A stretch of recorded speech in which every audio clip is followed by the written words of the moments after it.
Hello everybody, I hope you're doing good. Welcome to my channel. So if you've ever used Webtoons before, you've probably came across a couple of annoying and weird things.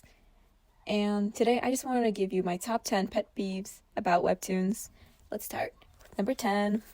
Now this first one isn't really specific to Webtoons, it's mostly just something about webcomics in general, just stories in general, Reincarnation specifically, is when a strong character gets reincarnated into like another person's body and they're like automatically strong, they're able to like beat people up in that new body, even though the new body that they moved into did not have the same like physical capabilities as the original like person's body, and it's just a regular schmegular person.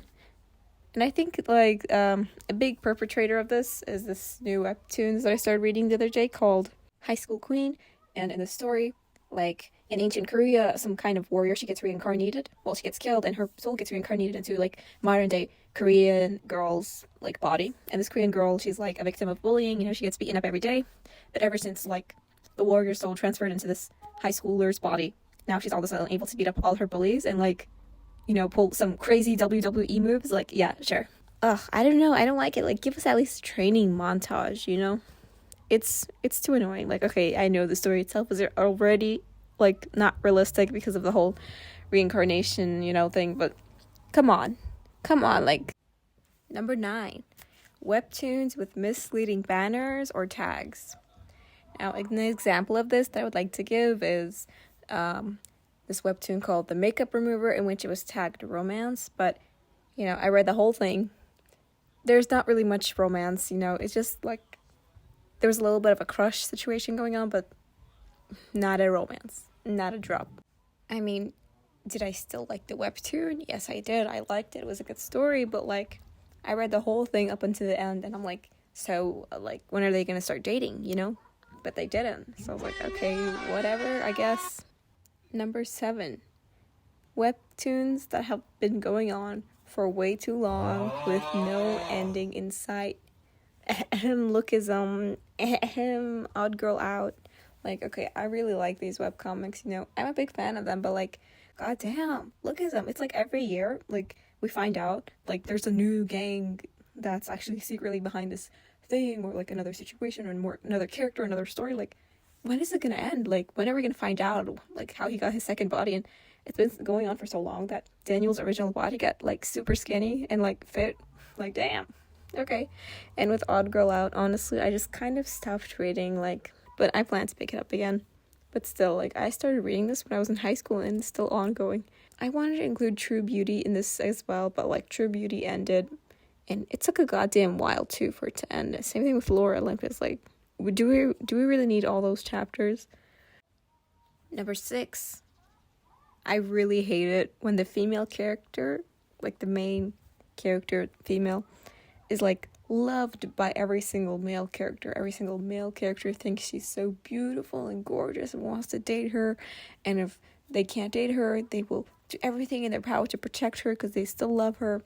And every female character is either super jealous of her or also adores her and thinks she's like the nicest, most amazing woman ever or girl ever. And it's like, oh my god, stop glazing. Number 5. Okay, so I really hate it when like in a romance webcomics, and yes, I feel like a lot of the things on this list is gonna be about romance webcomics. But anyways, I hate it when they're like super duper gendered. Like the female main character is a small, skinny, tiny, petite girl who's also pretty curvy and beautiful, but not too beautiful that she's like a slut and wears makeup. No, she's naturally beautiful. And then the male character, he's so broody and stoic, and he's actually like super freaking strong, It's like, oh my god, bro. Shut up, It's really annoying. Like, okay, it's like, as soon as I see that, I was like, okay, this is boring. I'm not gonna read this. And I want to bring this one webcomic up and like, maybe I'm wrong, because I used to read it like back when it first came out, but then I dropped it, and it's Midnight Poppyland. I feel like Midnight Poppyland like perfectly fits this description. Like, it's not as bad as like the other like certain Korean webtoons, who really play into this gendered main characters, but it's a good example of it. Number 4, Mary Sue main characters. Do I need to say more? Like, this main character, they're just automatically so good at everything. Like, whether it's in action or it's in romance, they're either like the most beautiful, or they're the most smartest, or they're the most strongest. Like, okay, are we gonna overcome a challenge or what? Like, is the story just glazing or is it actually interesting? Number 3. Okay, now we're getting top 3. So, I really hated in isekai webcomics when a person is isekai, like specifically, usually into the villainous character, and to avoid death, they try to do, like, take other actions. Like, they'll avoid talking to the main character of, like, the story that they isekai'd into, or they'll try being nice, and then they're surprised that the story goes differently to how it was originally in, like, the original media. Like, whoa, really? It's different? Because you did something different? Who would have thought? That's crazy.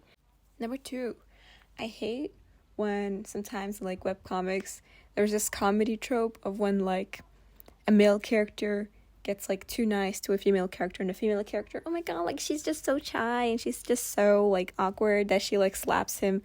Like, do people actually find this funny? I find it pretty annoying. I feel it's more common and prevalent in Korean webcomics, but, like, what do you mean?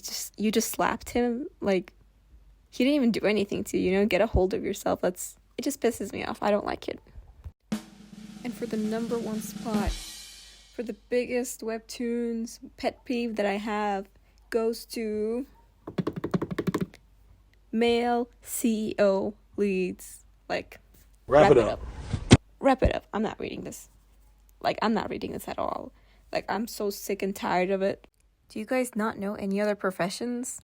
Like, okay, I get you're trying to show the main character is, like, really powerful, and you're trying to put, like, a really, well, stereotypically masculine job in which you have, like, a lot of power for, like, do you not know any other professions?